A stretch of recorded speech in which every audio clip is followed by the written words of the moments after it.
Yep, sanibonani bafethu, sanibonani. Please like, share, subscribe to my YouTube channel bafethu.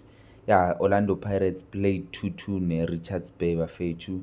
Yeah, it was an away game. We were supposed to win that match bafethu, but unfortunately we did not take our chances. It wasn't our day. Yeah, bafethu, izinto ey'kanje yizo ezenza ukuthi league iye Pitori or iye Hlorokopho. Yizi izinto ey'kanje siziluzela amagame efanele ngabe siyawina. Uzobona Sundowns mayithola amagame so iyawina regardless ukuthi iwina nga-1 iwina nga-2 iyawina. Sundowns doesn't play for ama-goals. They know league is not won ngama-goals. Check i-Orlando Pirates iscore 13 goals in 3 matches yaba but i-accumulate 7 points kule 3 matches. Iscore 13 goals. Consider 2 goals. Consider 2 goals. Mari ihambe nangakhi na 13 na 7 points instead of 9.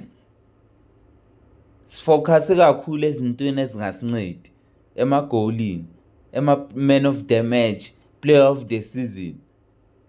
Mawusadlala kanje ebholweni udlalela i-individual award, i-team yakho ngeke iwine. Ama-fans angajabula ukuthi at least uMfukeng, you may be surprised next season uMfukeng adlalela i-Sundowns. The same uMfukeng enimjabulela ukuthi uwina ama-man of the match adlalela i-Sundowns. You may be surprised. Sundowns doesn't mind, ngamthenga nge-50 million uyomdlalisa lapho ku-Sundowns.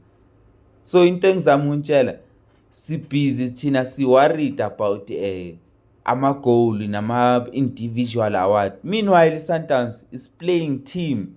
You can't identify ku-Sundowns ukuthi masingamakubani kusho ukuthi Sundowns angeke iwin. Noma ungamakubani i-team will win. Oprumdiba will score, mangascore Oprumdiba anyone Cupido will score. But thina sijabulele ama-goal. We're not focusing kwama-point. Guys, ama-point yiwo awina i-league. Mawungazi ama-point awina i-league. Cup matches, ama-goal azowina i-cup matches. Cup matches, you must score goals. Ama-goal esiwakorile ngabe siwakore ku-CAF.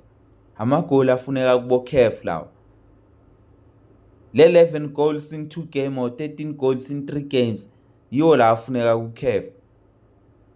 Danko.